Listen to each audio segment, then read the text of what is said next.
오늘 은혜 받으실 말씀은 마가복음 11장 1절에서 11절까지 말씀입니다. 마가복음 11장 1절에서 10절까지 말씀을 다 같이 봉독하겠습니다. 그들이 예루살렘에 가까이 와서 감람산 벳바게와 베다니에 이르렀을 때에 예수께서 제자 중 둘을 보내시며 이르시되 너희는 맞은편 마을로 가라. 거리로 들어가면 곧 아직 아무도 타보지 않은 나귀 새끼가 매여 있는 것을 보리니 풀어 끌고 오라. 만일 누가 너희에게 왜 이렇게 하느냐 묻거든 주가 쓰시겠다 하라. 그리하면 즉시 이리로 보내리라 하시니 제자들이 가서 본즉 나귀 새끼가 문 앞 거리에 매여 있는지라. 그것을 풀이 거기 서 있는 사람 중 어떤 이들이 이르되 나귀 새끼를 풀어 무엇 하려느냐 하매 제자들이 예수께서 이르신 대로 말한대 이에 허락하는지라. 나귀 새끼를 예수께로 끌고 와서 자기들의 겉옷을 그 위에 얹어 놓음에 예수께서 타시니 많은 사람들은 자기들의 겉옷을 또 다른 이들은 들에서 벤 나뭇가지를 길에 펴며 앞에서 가고 뒤에서 따르는 자들이 소리 지르되 호산나 찬송하리로다. 주의 이름으로 오시는 이여 찬송하리로다. 오는 우리 조상 다윗의 나라여 가장 높은 곳에서 호산나 하더라. 아멘. 할렐루야. 에베네셀 찬양대 찬양에 큰 은혜 받았습니다. 우리 격려의 박수 응원하겠습니다. 저에게 말씀하시는 것 같이 들렸습니다. 예수님 안에서 꿈과 소망을 크게 갖는 여러분 되시기를 예수님 이름으로 축복합니다. 먼저 좌우에 계신 분하고 인사 한번 나누겠습니다. 오늘은 참으로 좋은 날입니다. 한 번 더 하겠습니다. 당신에게 좋은 일이 일어납니다.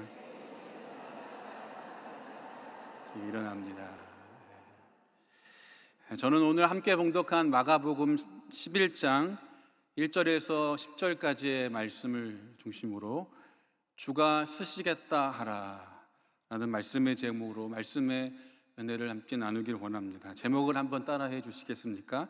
주가 쓰시겠다 하라. 주가 쓰시겠다 하라.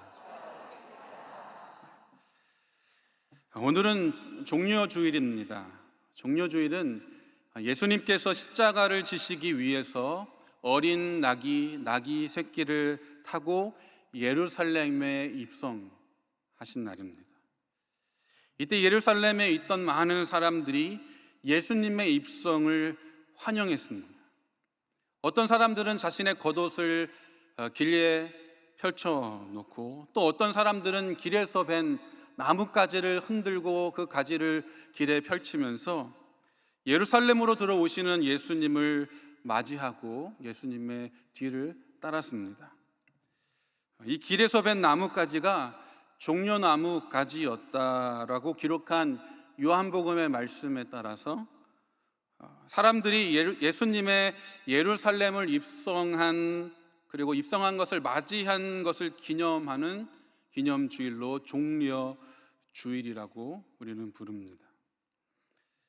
예수님의 이 예루살렘 입성의 이후에 예수님께서 순환 당하시는 일이 곧 시작되었습니다.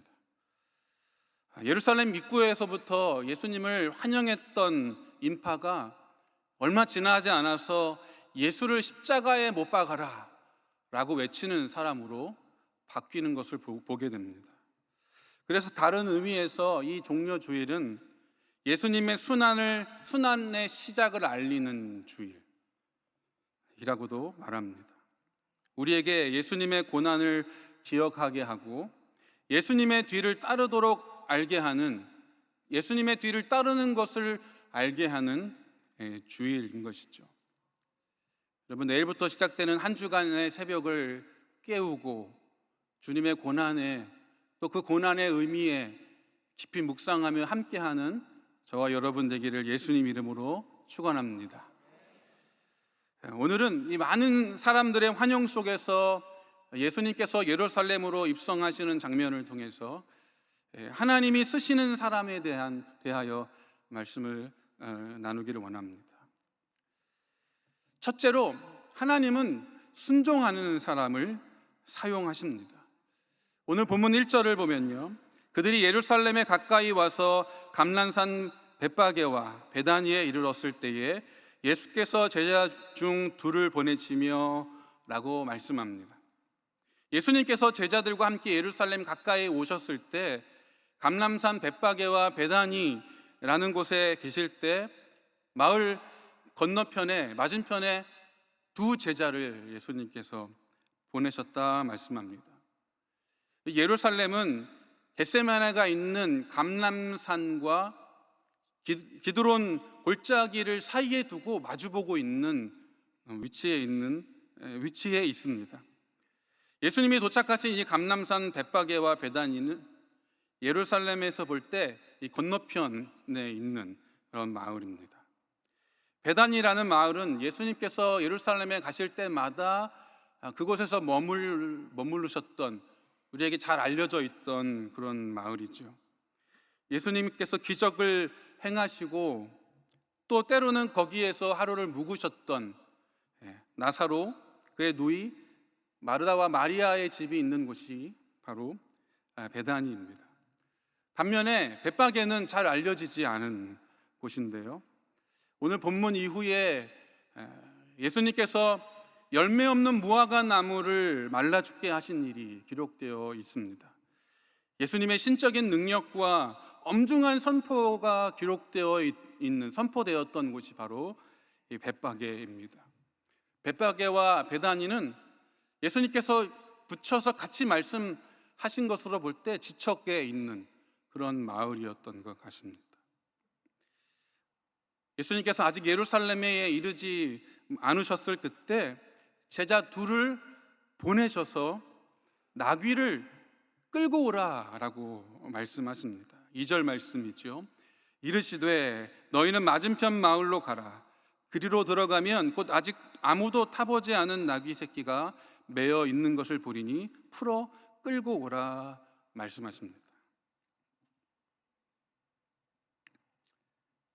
그리고 나귀를 끌고 오려고 할 때 누군가 왜 나귀를 끌고 가느냐라고 물을 때 그 이유를 이렇게 말씀하라고까지도 예수님께서 말씀해 주십니다. 3절 말씀이죠. 만일 누가 너희에게 왜 이렇게 하느냐 묻거든 주가 쓰시겠다 하라. 그리하면 즉시 이리로 보내리라 하시니. 여러분, 믿음이 좋은 상태에서 이 말씀을 읽으면 누구라도 아멘 할 것입니다. 건너편 마을에 가보면 매어 있는 나귀가 있을 것이다 라고 말씀하셨고, 그리고 그 나귀는 구체적으로 어린 나귀 새끼이다 라고 말씀하셨고, 그리고 그 나귀는 아직도 누구도 타보지 않은 나귀 새끼일 것이다 라고 말씀하십니다. 이 예수님께서 가보지도 않고 보지도 않으셨던 그 일을 제자들에게 말씀하셨을 때 제자들은 어떻게 그 말씀을 들었을까요? 만약 저와 여러분에게 말씀하신다면 저와 여러분은 어떻게 이 말씀을 들었을까요? 정말인가? 나귀 새끼가 매어 있을 것인가? 그런 생각을 해보지 않았겠습니까? 저만 지금 믿음이 없는 것인가요? 나귀는 당시 흔한 가축이니까 그 마을에 가면 한 마리쯤 있었겠지, 이렇게 생각해 볼 수도 있을지 모르겠습니다. 그런데 그 나귀가 어린 새끼 나귀였고 한 번도 사람이 타보지 않은 그런 나귀라고 구체적으로 말씀하셨다면, 저와 여러분이 그 말씀을 들었다면 쉽게 그 말씀을 그냥 온전히 받아들였겠습니까? 네. 심지어 묶여있는 그 나귀를, 그 나귀의 주인이 누구이고 그 나귀의 주인에게 얼마를 주고 사오든지, 아니면 양해를 구하고 빌려오든지 잘 설명해 주어서 예수님께서 잘 타시고 깨끗하게 그대로 돌려드리겠습니다 라고 말씀하신 것도 아니라 보이거든 그냥 풀어서 가지고 오라 라고 말씀하시니 그 이야기를 들었을 때 그렇게 해도 되는 것인가? 라는 생각을 해보지 않았겠습니까? 지금 저만 믿음이 제일 없는 것 같습니다. 동네 사람도 아닌 외지인 사람이 갑자기 나타나서 남의 물건이 남의 재산인 그 나귀를 풀어가니 만약 그 광경을 보았다면 당시 문화에 많은 사람들이 그 사람들에게 돌을 던지거나 왜 그것을 훔쳐가느냐라고 말하지 않았겠습니까? 그런데 여러분, 오늘 말씀을 통해서 우리가 주목해야 할 것은 제자들은 잠시도 머뭇거림 없이 주저함 없이 말씀을 따라 행했다라는 것입니다. 그것은 바로 순종입니다. 여러분, 하나님은 어떤 사람을 쓰십니까? 말씀대로 순종하는 사람. 하나님은 그 사람과 함께 하시는 줄로 믿습니다. 그 사람에게 길을 여시고 그 사람에게 하나님의 뜻을 이루어 가시는 줄로 믿습니다. 내 생각을 따라가면 막막하고 의심스럽고 어려운 결정을 하고 힘든 과정을 거쳐야 할 것이지만 주님의 말씀을 따라가면 문이 없는 곳에 문이 열리고 길이 없는 곳에 길이 나고 어두운 곳에 빛이 비추는 것을 보게 되는 줄로 믿습니다. 예수님의 말씀을 들은 그 두 제자가 말씀을 따라 맞은편 마을로 가보니 정말 나귀 한 마리가 매어 있는 것입니다. 매어 있는 나귀를 볼 때 깜짝 놀라지 않았겠습니까? 또 매어 있는 나귀를 풀고 끌고 가려고 하니 예수님이 말씀하신 대로 왜 이렇게 하느냐라고 말을 건네는 사람이 있는 것이에요. 나귀 주인이 그렇게 묻자 예수님의 제자들은 예수님이 말씀하신 대로 주가 쓰시겠다고 하십니다 라고 말합니다. 그러자 그 나귀 주인은 네, 그러시지요 라고 내주는 것을 보며 얼마나 크게 놀랐겠습니까? 말씀을 따라 행동하는 자는 놀라운 일을 경험하게 되는 줄로 믿습니다. 순종하면 하나님이 일하시는 것을 보게 되는 것이죠. 물도온 하인들처럼, 실로암을 찾아간 맹인들처럼 요단강에 7번 몸을 담근 나아만과 같이 하나님의 말씀으로 말미암아 놀랄 일들이 가득한 저와 여러분 되기를 예수님 이름으로 축복합니다. 그런데요가 아니라 그렇습니다 라고 답하는 오늘 저와 여러분 되기를 예수님 이름으로 축복합니다. 둘째로, 하나님은 말씀을 믿는 자를 사용하신다라는 것입니다. 매어 있는 나귀를 끌고 가려고 할 때 나귀의 주인이 막아 세웁니다. 왜 이렇게 하느냐라고 물었습니다. 이 말은 왜 남의 것을 마음대로 가지고 가려고 하느냐, 왜 훔쳐가려고 하느냐라는 의미 아니겠습니까?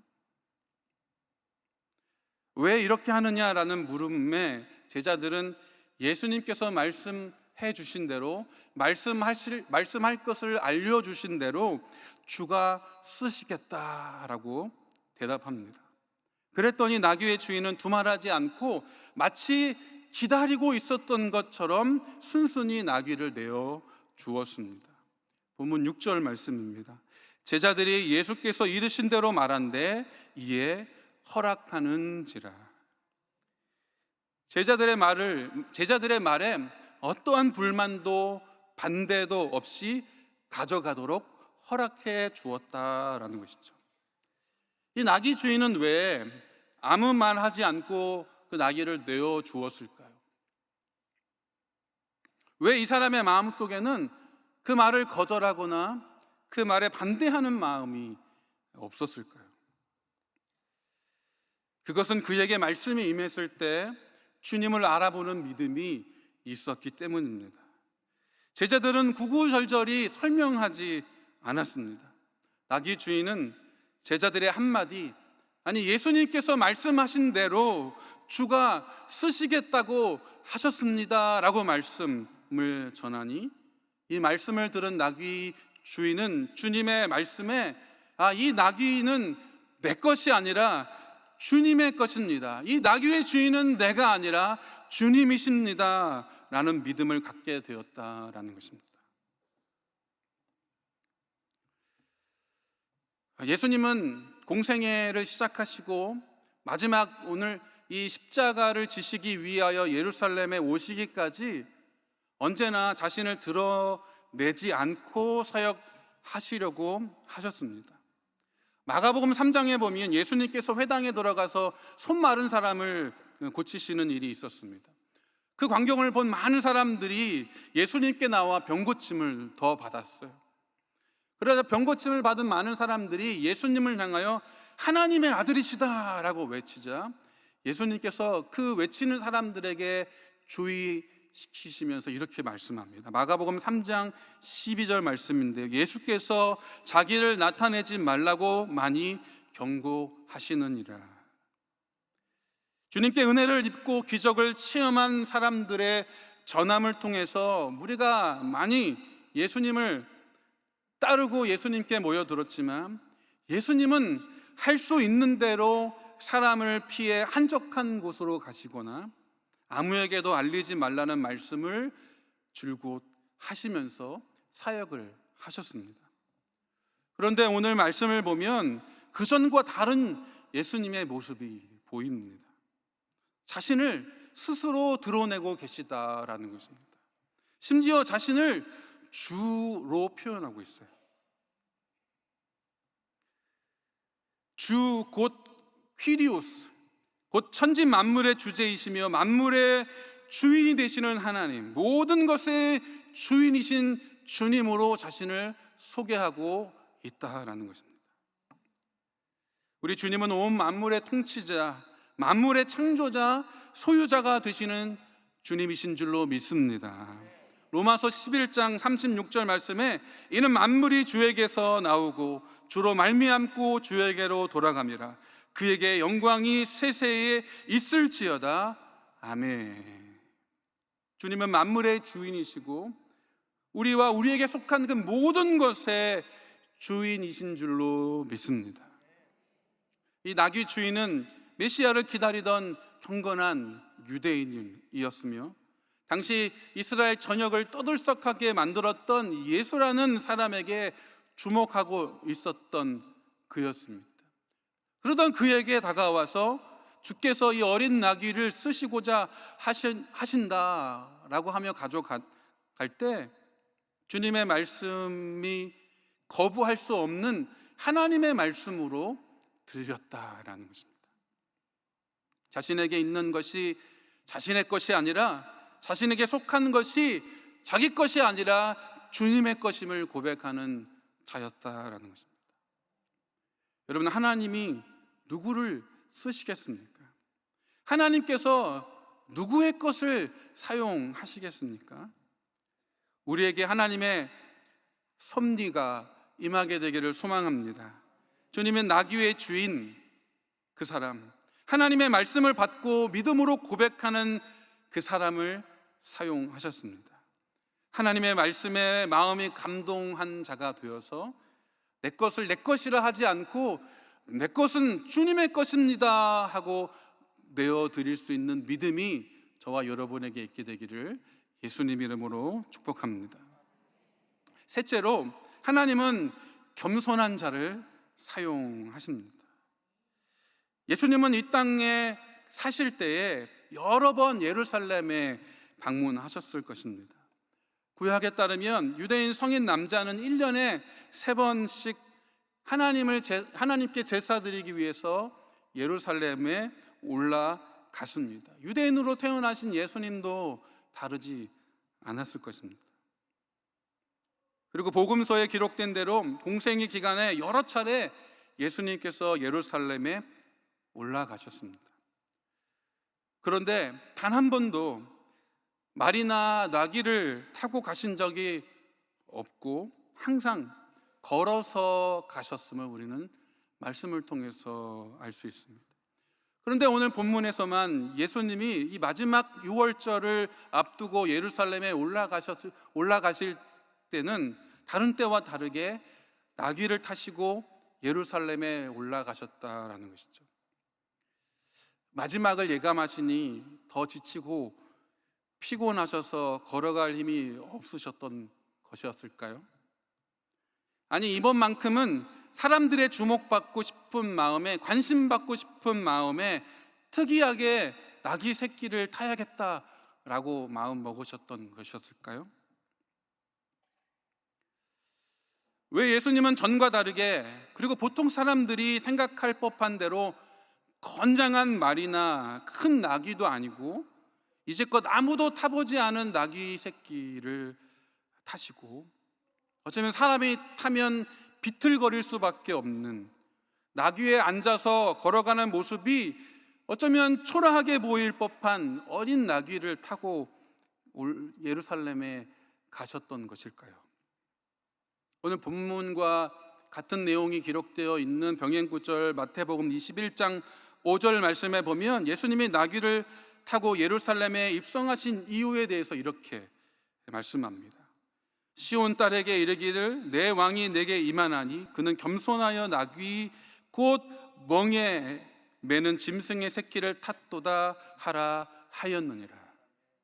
이 말씀은 스가랴 9장 9절의 말씀을 인용하여 말씀하고 있는 말씀인데요, 예수님이 오시기 전 500년 전에 메시아가 예루살렘에 입성하는 모습을 예언한 말씀입니다. 시온에 따라 크게 기뻐할지어다, 예루살렘에 따라 즐거이 부를지어다. 보라, 내 왕이 내게 임하시나니 그는 공의로우시며 구원을 베푸시며 겸손하여 나귀를 타시나니 나귀의 작은 것 곧 나귀 새끼니라. 예수님이 어린 나귀를 타신 이유는 말씀대로 이루시기 위해, 겸손한 순종을 하시기 위해 타셨다라는 것입니다. 예수님은 겸손의 왕이십니다. 언제나 말씀보다 앞서지 않고 말씀을 따라 말씀을 이루시는 삶을 사신 줄로 믿습니다. 여러분, 만약 누군가가 예루살렘의 왕이 되기 위해서 예수님을 환영했던 그 많은 사람들의 그 속마음처럼 군사적인 왕으로, 정치적인 왕으로 그 예루살렘에 누군가 입성한다면, 정복자로서 그 성에 들어가려고 했다면 아마도 나귀가 아니라 화려한 마차를, 위용 있는 백마를, 거대한 군사 행렬을 이끌고 행군 나팔을 불면서 화려하게 위엄 있게 예루살렘에 입성하지 않았겠습니까? 그러나 예수님은 군림하러 오신 것이 아니었죠. 예수님은 사랑으로 섬기러 오신 줄로 믿습니다. 예수님은 만왕의 왕, 만주의 주가 되시지만 하늘 영광을 버리고 낮고 낮은 이 땅에 우리를 섬기기 위해 오셨다라는 것입니다. 마태복음 20장 28절 말씀에 인자가 온 것은 섬김을 받으려 함이 아니라 도리어 섬기려 하고 자기 목숨을 많은 사람의 대속물로 주려 함이니라 말씀합니다. 하나님의 구원 사역의 원리는 겸손입니다. 예수님께서 낮아지심을 통해서 하나님의 뜻을 이루신 것입니다. 그러나 사람들은 그렇지 않죠. 사람은 그렇지 않습니다. 누군가 대신 보낼 때 사람들은 초라하거나 볼품없게 보이는 것을 바라지 않습니다. 존중받기를 원하고 대우받지 못하면 불편해합니다. 그러나 하나님은 자신의 독생자를 세상을 구원할 왕으로 보내실 때 어린 나귀를 태우셨습니다. 여러분, 세상이 주목하는 것보다 하나님이 주목하시는 사람이 되시기를 예수님 이름으로 축복합니다. 세상의 관심보다 하나님의 관심이 더 중요한 여러분 되시기를 바랍니다. 주님은 환영으로 높아지는 자리가 아니라 사명으로 낮아지는 자리로 가신 것입니다. 마태복음 11장 29절 말씀처럼 나는 마음이 온유하고 겸손하니 나의 멍에를 메고 내게 배우라. 그리하면 너희 마음에 쉼을 얻으리니. 주님의 겸손을 배우고 따르는 저와 여러분 되기를 예수님 이름으로 축복합니다. 물이 높은 곳에서 낮은 곳으로 흘러 모이듯이 하나님의 은혜가 하늘로부터 겸손으로 낮아진 곳으로 흐르게 되는 것입니다. 주님의 겸손을 따르는 우리들이 되기를 예수님 이름으로 축복합니다. 사랑하는 성도 여러분, 주님은 예루살렘에 올라가실 때 고난의 길인 것을 이미 알고 계셨습니다. 그러나 이 길이 아니고서는 하나님의 뜻을 이룰 수 없으며 하나님의 사랑을 나타낼 수 없다는 것을 아셨습니다. 십자가의 길을 걸으셨던 주님과 같이 순종하며 또 그 말씀을 붙들고 겸손하신 주님을 따르는 모든 성도님들 되시기를 예수님 이름으로 축복합니다. 기도하겠습니다. 참 좋으신 하나님 아버지, 감사와 찬양을 올려드립니다. 하늘 영광을 버리시고 낮고 낮은 이 땅에 우리를 위하여 십자가 지신 주님의 걸음을 기억하며 오늘 주님의 걸음을 따라 걷기를 원합니다. 주님의 크신 영광을 나타내시사 두려움과 근심과 염려가 아니라 소망과 믿음으로 행하는 우리 모두가 되게 하여 주옵소서. 이 모든 말씀 살아계신 예수님 이름으로 기도합니다.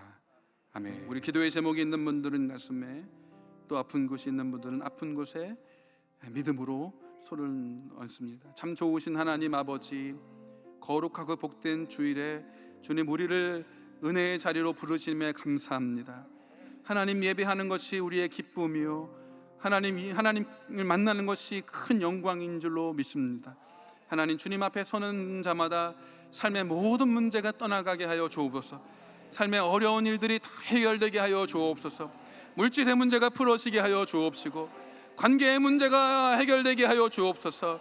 장막의 문제가 풀어지게 하여 주시고, 하나님 아버지, 또 자녀들의 모든 삶 속에 하나님의 영광을 비춰주셔서 구원의 자리로 돌아오게 하시고 믿음의 삶 살게 하여 주시고, 기도하여 응답받는 자녀들이 다 될 수 있도록 주님 도와주시옵소서. 내가 나사렛 예수 그리스도의 이름으로 명하노니 삶의 모든 문제는 떠나갈지어다. 풀어질지어다. 닫힌 문은 열어질지어다. 모든 문제와 모든 염려는 떠나갈지어다. 주님의 거룩하신 영광으로 주님 함께하여 주셔서 근심이 사라지고 소망으로 가득 채워지는 복된 삶 살게 하여 주옵소서. 하나님, 주님을 섬기기를 원하고 주님의 나라에 쓰임받기를 원하온데, 하나님, 병들고 연약한 우리의 육체로 인하여 주님께로 더 가까이 나아가지 못함을 고백합니다. 예수님의 피 묻은 손으로 각자의 그 고통과 아픔과 질고와 질병 위에, 그 연약한 육체 위에 손을 얹으시고 안수하여 주시사 하나님, 우리 안에 있는 모든 병마가 떠나가게 하여 주옵소서. 내가 나사렛 예수 그리스도의 이름으로 명하노니 육체의 모든 질고와 질병은 떠나갈지어다. 떠나갈지어다. 모든 병마야 묶음을 놓고 떠나갈지어다. 하나님의 치료와 영광이 임하게 될지어다. 하나님, 함께하여 주시옵소서. 하나님, 우리의 육체가 강건하게 하여 주옵시고 혈관마다 맑은 피가 흐르게 하여 주옵소서. 하나님, 뼈마디 근육세포 조직이 힘을 얻게 하여 주시고 눌린 신경이 풀어지게 하여 주옵소서. 막힌 혈관이 뚫어지게 하시고 하나님, 몸 안의 모든 수치가 정상이 되게 하여 주시옵소서. 주님, 무엇보다 우리의 마음과 우리의 생각 속에 우리의 마음과 생각을 사로잡고 있는 그 모든 우울함과 슬픔의 세력이 떠나가게 하여 주옵소서. 예수 이름으로 명하노니 우울증은 떠나갈지어다. 우울감도 사라질지어다. 하나님 주님 주시는 기쁨과 소망으로만 가득 채워주셔서 절대 긍정, 절대 감사로 살게 하여 주시옵소서. 주님, 나를 위하여 이 땅에 오신 주님, 주님을 만나고 주님과 함께 걸어 주님을 따르는 우리 모두가 되게 하여 주시옵소서. 모든 것을 주님 앞에 맡겨드리며 참 좋으신 예수님 이름으로 기도드립니다. 아멘. 이제는 우리 주 예수 그리스도의 은혜와 하나님 아버지의 크고 넓으신 사랑과 성령님의 교통하심이 주가 쓰시겠다 하라 말씀을 들을 때에 주님의 말씀에 순종하고 그 말씀을 주님의 말씀으로 받으며 겸손하여 자신의 것을 드리기를 고백하는 모든 성도들 위해 지금부터 영원토록 함께 계실지어다. 아멘.